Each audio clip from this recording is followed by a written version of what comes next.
O Espiritismo também, né? Essa maravilha que nos esclarece. Ele nos traz uma figura muito interessante em que nós, inadvertidamente, também a colocamos num lugar muito especial, assim, que é o obsessor. Tá? O obsessor. Bom, só que nós criamos um grande engano em relação ao obsessor. Colocamos o obsessor como uma figura perversa. Um mal que chega até nós e nos atinge, nos faz fazer coisas horríveis. E não é assim. Nós convidamos o obsessor para perto de nós. Nós o atraímos pelo nosso comportamento, pela maneira como nós pensamos, nós atraímos o obsessor para nós. E ele nada mais é do que um companheiro. Simples assim. Mas eu quero me livrar do obsessor. Eu também quero me livrar dos meus. O que eu tenho que fazer? Mais uma vez, eu tenho que entender quem eu sou. Eu tenho que entender estas personagens às quais eu dei vida, que eu fui nas minhas... ou que eu sou. E reeducá-las.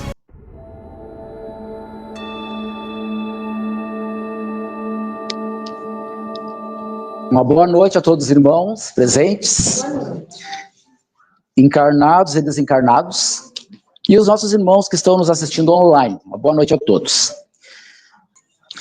Então, meus irmãos, hoje é mais um capítulo do Evangelho segundo o Espiritismo, e o tema é Bem-aventurados os que são brandos e pacíficos. E quem irá nos falar hoje é o nosso irmão Cristiano Valdrigues, da Sociedade Espírita Irmãos de Caridade, aqui de Alvorada. Uma boa palestra a todos. Boa noite a todos. Então, falar desse capítulo é sempre um desafio pessoal, até mesmo porque eu não me considero uma pessoa ainda branda e ainda pacífica, né, tanto quanto eu gostaria, né, ou deveria ser, mas estamos aprendendo, estamos buscando entender o que de fato significa ser brando e pacífico. Né. Nos diz Jesus lá em Mateus, capítulo 5, versículo 4, que bem-aventurados são os brandos, aqueles que são brandos, porque possuirão a terra.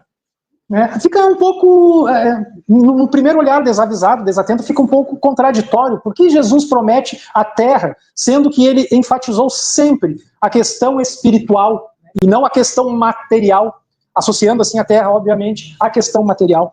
Bom, porque até então, nos explicam os amigos espirituais, né, que reportam essa mensagem a Kardec, que até hoje a terra foi tomada pela violência. Tudo na Terra, tudo dentro da organização social, das organizações geopolíticas, dos povos, até hoje a gente vê, né, a gente continua vendo, infelizmente, essas coisas absurdas acontecerem, né, ainda é por disputa de espaço, seja físico, seja de poder, né, seja a questão do dinheiro, e por aí segue, e ideologias, e por aí segue. Então, a violência, ela sempre se fez extremamente presente no ser humano. Do nada. Claro que ela foi distorcida quando começou a haver essa particularidade, né, que chama egoísmo, assim, quando eu quero melhor para mim, eu quero melhor para as minhas pessoas que estão ao meu redor, né, meu povo, minha família, enfim. Claro que ela tem a origem, né, numa força instintiva, porque, voltando alguns milênios atrás, nós necessitamos caçar, nós necessitamos coletar, nós tínhamos que disputar o território com outras tribos. Até que a gente começou, né, a cultivar tanto as plantas quanto os rebanhos, nos organizarmos em sociedade. Mas ainda assim, este instinto, esse vigor, esta imposição da nossa necessidade, ela se fez necessária em algum momento lá no início da nossa caminhada. Só que, infelizmente, nós a preservamos até agora. Né? E o pior ainda, nós distorcemos, porque depois nós, com o advento da nossa capacidade intelectual, né, fomos criando instrumentos, armas e estratégias, e por aí vai, para tentarmos nos sobrepor aos outros povos, às outras ideologias, e por aí segue, né? E aí a gente sabe a bagunça que é o mundo de hoje, né? A violência que ainda impera. Mas no Espiritismo, ele nos explica por quê. Confesso para vocês, talvez já tenha dito isso em outras oportunidades, que o Espiritismo, sem o Espiritismo, porque ele fez muita diferença na minha vida, eu não nasci em família espírita, me tornei espírita de adulto, sem ele eu não entenderia a vida. Não faria sentido como ela se apresenta para nós, né? Pelo menos na minha visão. Porque o Espiritismo explica, então, da onde que advém todos estes processos. Por que nós somos como nós somos. E é preciso, neste contexto geral todo, porque eu acredito, se eu perguntar aqui particularmente, né, se eu fosse aqui particularmente em cada um perguntar aqui, e indagasse de vocês assim, olha, o que vocês preferem? O mundo como ele está hoje, com toda essa violência? Ou vocês prefeririam um mundo de paz? Um mundo onde eu pudesse sair na rua a hora que fosse, sem me preocupar com absolutamente nada. Eu tenho certeza que vocês responderiam que é a paz que vocês querem. Porque é o que nós queremos.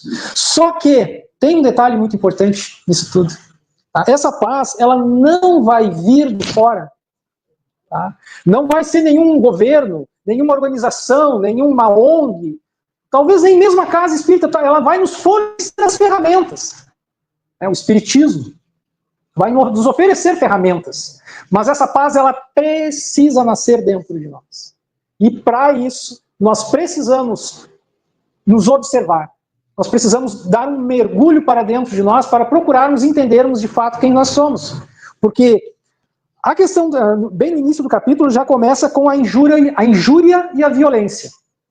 E nós temos que entender no nosso comportamento se nós somos violentos, se nós, por vezes, optamos por esta ação e que ela se manifesta instintivamente, ela vem do inconsciente. Às vezes nós fazemos essas coisas sem nos darmos conta. E não é só agredindo do ponto de vista assim, ó, de dar um empurrão, de dar um soco, de erguer a mão, mas às vezes é na nossa fala. Às vezes é na maneira como nós nos comportamos. E se tratando da questão da injúria, nós sabemos que a palavra, ela tem poder. E às vezes ela mal colocada, ela pode causar um grande problema no coração do nosso irmão e, consequentemente, nós mesmos. Né? E no meio no qual nós atuamos. Porque daqui a pouco, nessa irreflexão, nesse ato inadvertido, que às vezes nós automatizamos, porque não nos observamos, e que às vezes a própria cultura, né, ou a sociedade, até enaltece. Às vezes as pessoas dizem assim, não, eu tenho 51 anos, eu sou de uma geração... Meu pai não foi assim, meu pai sempre foi isso era muito característico da cultura, e principalmente os homens transmitiam isso para os filhos, sabe? Tu não pode trazer desaforo para casa. Né? Se tu apanhar na rua, tu vai apanhar em casa também. Tenho certeza que muitos homens aqui da minha geração ouviram isso. O que acontece? Isso vai internalizando, e na verdade não só internalizando, vai acordando vozes que vivem dentro de nós. Essas vozes são nós mesmos, em outras existências. Porque se nós, como eu falei no início, se nós passamos por todos esses processos, né, da luta, da busca, dessa necessidade do uso desta energia, isso tudo ficou gravado, está internalizado, faz parte de mim. E às vezes vem para fora, pela nossa falta de observância, né, pela nossa irreflexão, e às vezes, como eu falei, ainda o mundo enaltece. Não, tu tem que ser forte, tu tem que demonstrar o que tu quer, não pode levar desaforo para casa. Se falar uma coisa para mim, eu falo duas, falo três, não aceito. Né? Nós ainda temos estas vozes, né? E como parafraseando Jesus naquela passagem, não Jesus, mas exatamente, mas o diálogo que ele tem com aquele espírito, né? Na passagem especificamente lá quando os espíritos tomam os porcos pulam de um despenhadeiro, né? Não vou lembrar exatamente dos detalhes, mas uma parte que me chama a atenção é quando ele é indagado, né, e o espírito diz, nós somos muitos, somos uma multidão. Estas vozes, esses comportamentos agressivos, somos nós, é uma multidão dentro de nós. O Espiritismo também, né, essa maravilha que nos esclarece, ele nos traz uma figura muito interessante e que nós, inadvertidamente, também a colocamos num lugar muito especial, assim, que é o obsessor. Tá? O obsessor. Bom, só que nós criamos um grande engano em relação ao obsessor. Colocamos o obsessor como uma figura perversa. Um mal que chega até nós e nos atinge, nos faz fazer coisas horríveis. E não é assim. Nós convidamos o obsessor para perto de nós. Nós o atraímos pelo nosso comportamento, pela maneira como nós pensamos, nós atraímos o obsessor para nós. E ele nada mais é do que um companheiro. Simples assim. Mas eu quero me livrar do obsessor. Eu também quero me livrar dos meus. O que eu tenho que fazer? Mais uma vez, eu tenho que entender quem eu sou. Eu tenho que entender estas personagens às quais eu dei vida, que eu fui nas minhas, ou que eu sou. E reeducá-las. Porque acontece assim, ó. Daqui a pouco, né, não sei, ninguém sabe quando foi criado, mas vamos botar aí. A gente tem numa média aí uns 20, 30 mil anos. Tá? É uma suposição, tá, gente? Eu não tô afirmando. Só Deus sabe quando nos criou.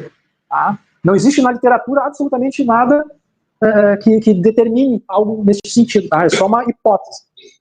E ao longo desse tempo todo eu, obviamente, muito mais ignorante do que eu sou hoje. Hoje eu sou apenas ignorante, mas na verdade nós somos criados simples e ignorantes. Ignorante do ponto de vista de desconhecimento das coisas. Então eu optei em muitas circunstâncias pela violência. Eu optei em muitas circunstâncias por ofender o meu irmão. E isso foi me criando problemas, foi viciando o meu comportamento. Só que o que acontece? Hoje, isso cada vez cabe menos no mundo atual. Porque nós sentimos a necessidade eminente de uma mudança. Não dá mais para viver assim. A vida pede uma solução. A sociedade pede uma solução. E ela precisa partir de dentro de mim. Ontem, no nosso estudo, nós levantamos essa questão e o próprio Espiritismo diz que ele não será necessariamente a religião do futuro, mas, porque ele não tem essa ideia do proselitismo, né, de angariar seguidores.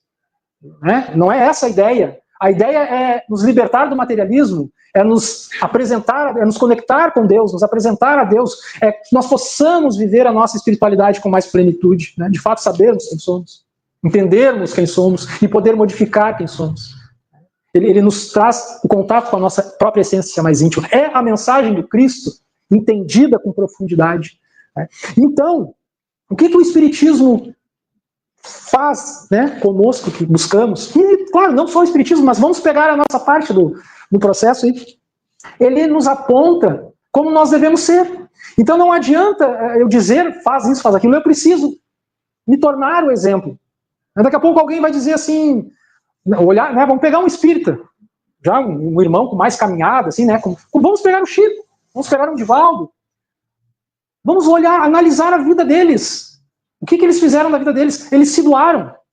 Não existe nenhum momento, nada que possa dizer assim, naquele momento, o Chico, por exemplo, ele xingou, ele brigou, ele foi contrário a tudo que ele pregou. Não, ele foi um exemplo, assim como Cristo. Eles exemplificaram a doutrina deles. Então é isso que vai modificar. Daqui a pouco eu vou olhar para uma pessoa, não importa se ela é espírita, até porque para Deus não importa a nossa religião. Não importa se eu sou um bandista, se eu sou espírita, católico, protestante, isso faz alguma diferença para Deus? Jesus pregou que Jesus cria uma religião? Não. Então o que acontece? É o nosso comportamento em última análise que importa.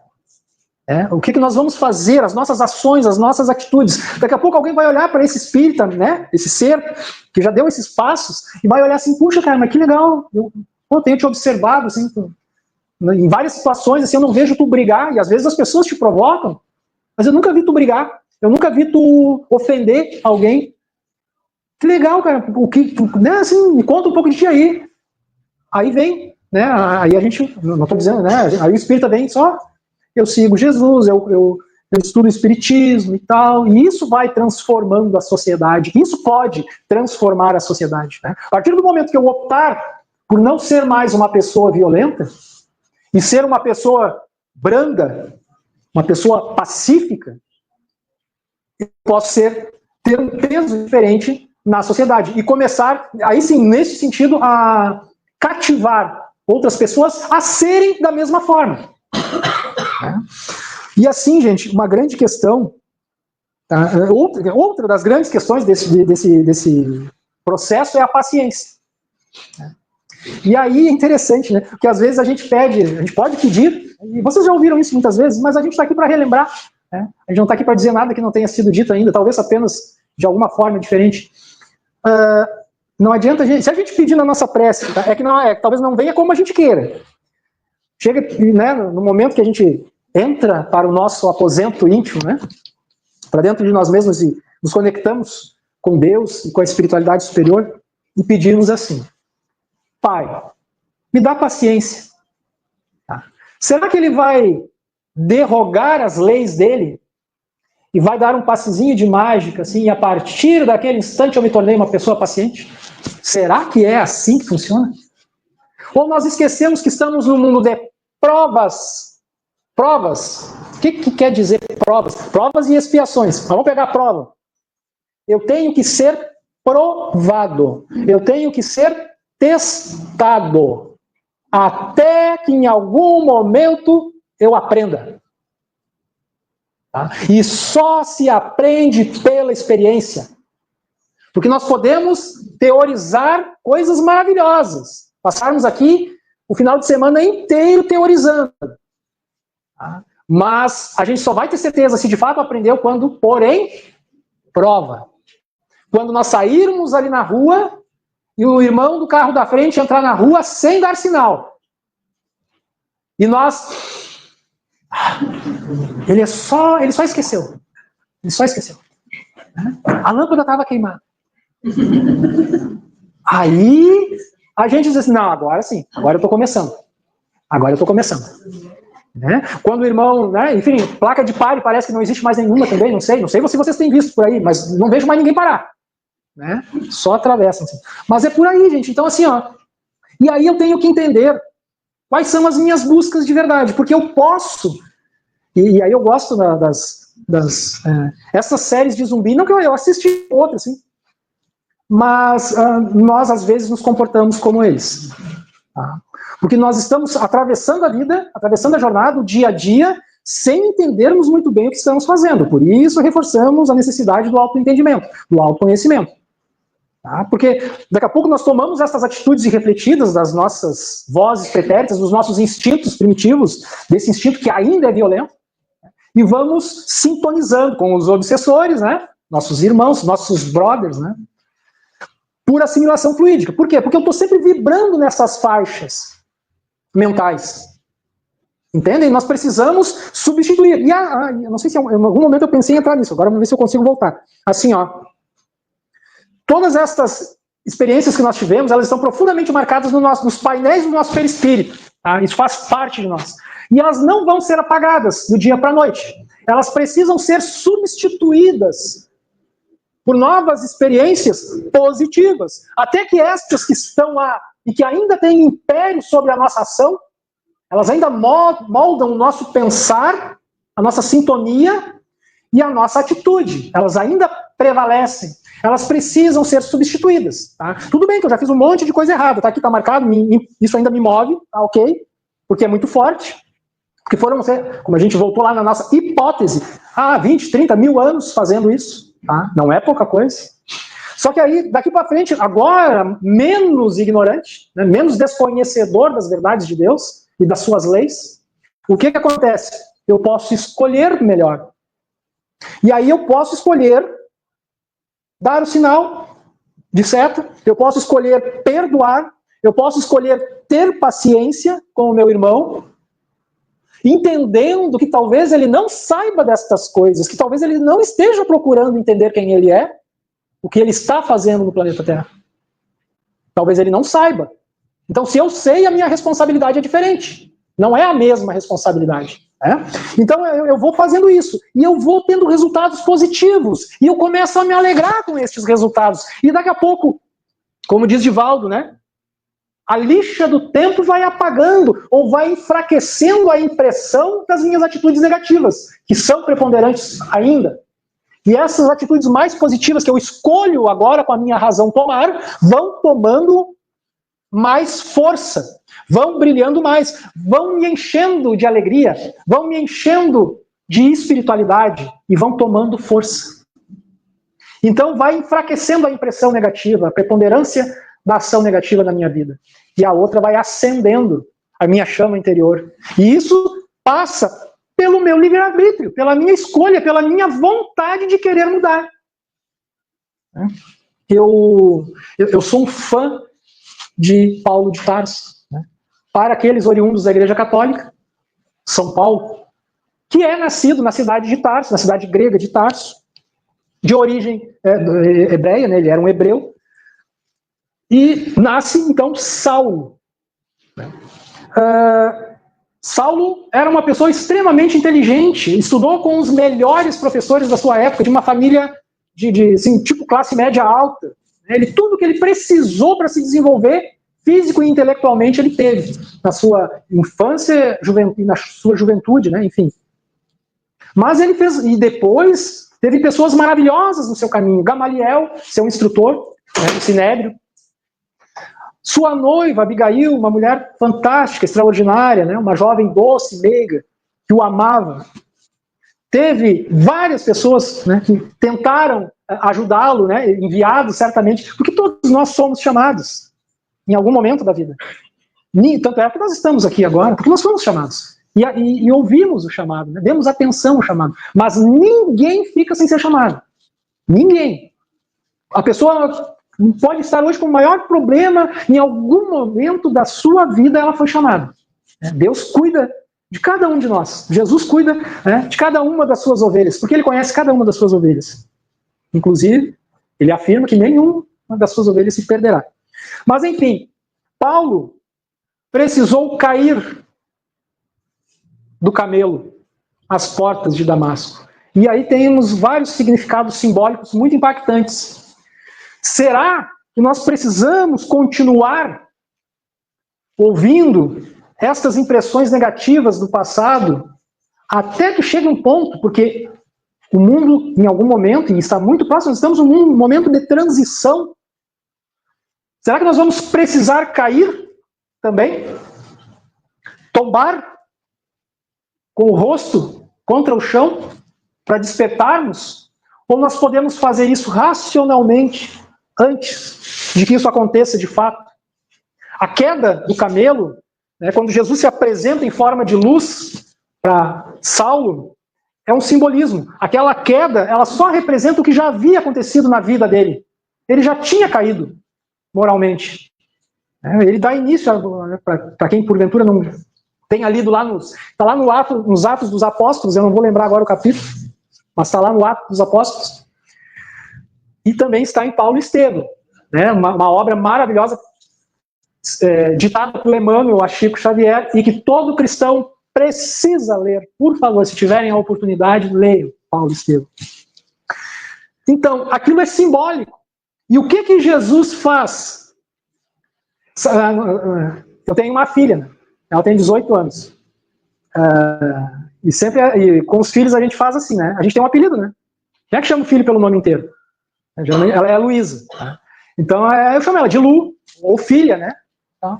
Mas quando a gente fala Luísa, aí o bicho pega, né? Aí é porque deu problema nas fichas.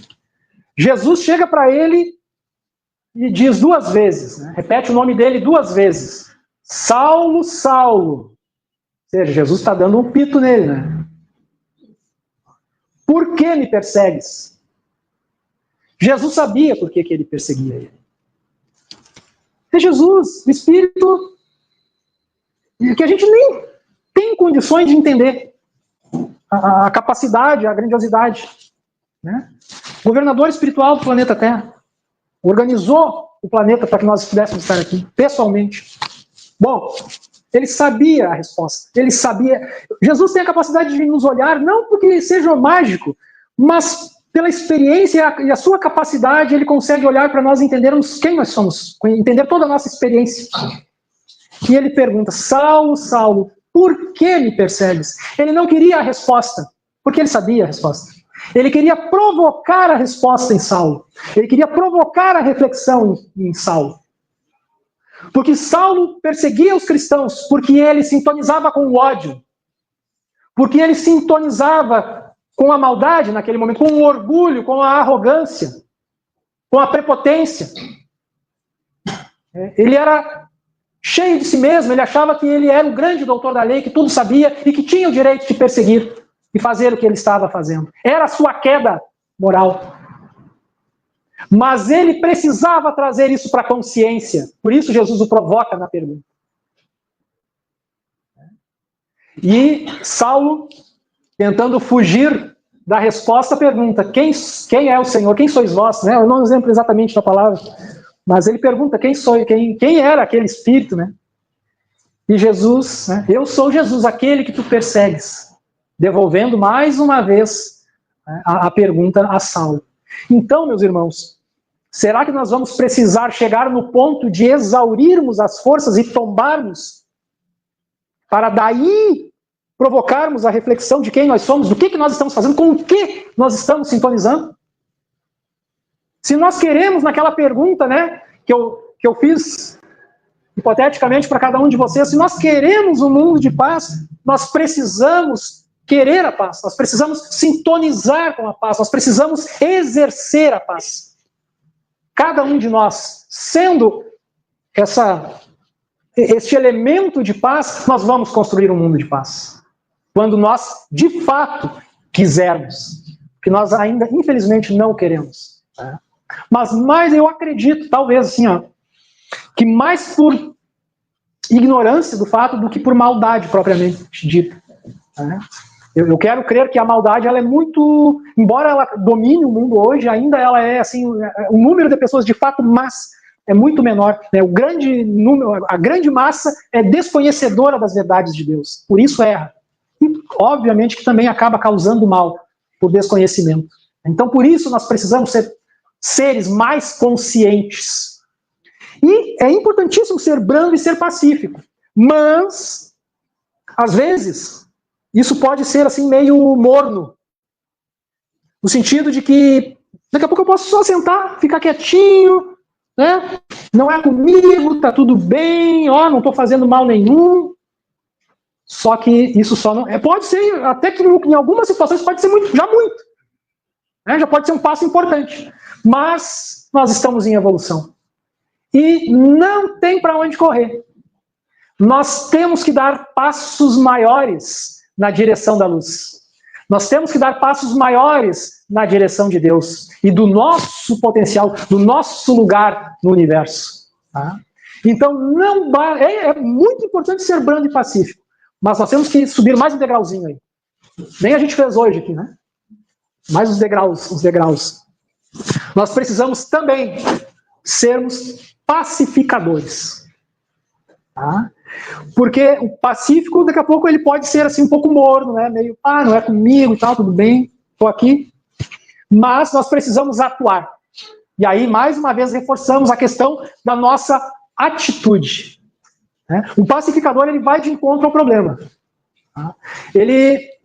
Como é que eu vou explicar para vocês assim? Às vezes, vai chegar até nós assim, né? Alguém que vai chegar e dizer assim, tu viu fulano lá? Fulano fez isso, aquilo, aquele outro. O que nós devemos fazer como pacificadores? A gente não pode apenas ouvir e não reproduzir já é algo extraordinário, né? Porque às vezes a gente vai lá, a gente ouve do Joãozinho lá e chega lá pro Paulinho. Paulinho, tu nem sabe o que o Joãozinho me contou. Fulano, o Máriozinho, assim. Já bota um temperinho, né? E aí o irmão para quem eu contei já vai lá, já bota mais um temperinho, né? E assim a maledicência segue o seu curso. Né?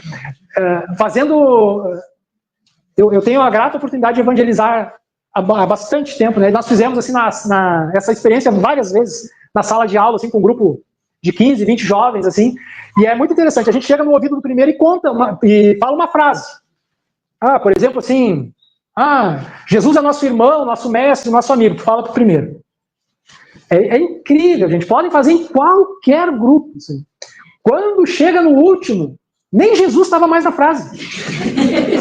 Não, é verdade. Façam a experiência. Então, o que o pacificador teria que fazer? O pacificador ele vai pegar, além de ouvir e não reproduzir, ele ainda tem que aconselhar aquele que trouxe a mensagem. Explicando para ele, meu irmão, mas o fulano está passando por problemas, quem sabe? Será que ele não fez isso porque ele está desequilibrado, porque a vida dele não está bem, porque ele está sobrecarregado? Porque, quem sabe, ele está tendo um momento difícil na vida. Vamos apoiar ele. Esse é o pacificador. Às vezes a gente pega o celular, né? Eu gosto de ir lá no YouTube, né? uma olhada, assim. E em algum momento lá eles passaram... eu nunca assisti o programa, assim, mas sei que tem muita gente que gosta do tal do Pretinho Básico. Assim, né? Eu sou de outro tempo, eu ouvia outra rádio. E o depoimento de um irmão muito tocante, assim. Ele perdeu a avó, 95 anos, já não é uma pessoa doente, a gente já espera um pouco que essas coisas aconteçam. Mas ele perdeu a avó de 95 anos e a filha de 10 no mesmo dia. E ele relata para aqueles irmãos que aqueles irmãos fizeram muita diferença na vida dele, naquele dia especificamente, que foi o único momento que ele conseguiu, ainda que com muito esforço, né, dar um sorriso. Então, a filha dele ela lutava contra um câncer, né, há alguns anos já. Então, o pacificador, ele tem que fazer isso.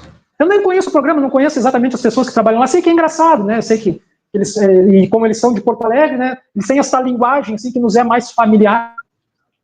Mas eu sei que em algum momento, cada um de nós pode fazer essa diferença. Num mundo onde prevalece o mal, onde prevalece a violência, talvez uma palavra, uma atitude, um ombro amigo pode fazer toda a diferença. E isso está ao nosso alcance. Não é passe de mágica, não é nada que necessite, né, de um espírito de altíssima envergadura, né, para fazer. Está ao nosso alcance poder fazer. Então, meus irmãos, nós temos que entender o que estamos fazendo aqui neste mundo, a diferença que nós podemos fazer a partir de agora, com pequenas atitudes. Não é o caso de nós sairmos daqui achando que vamos modificar o mundo, que está tudo resolvido, que a partir de agora, não. É um passinho de cada vez, uma escolha de cada vez, observando sempre com o que nós sintonizamos e o que nós queremos para a nossa vida. Tá bom, meus irmãos? Agradeço demais a atenção de todos vocês e o carinho de sempre, né, da casa que nos convida. Muito obrigado.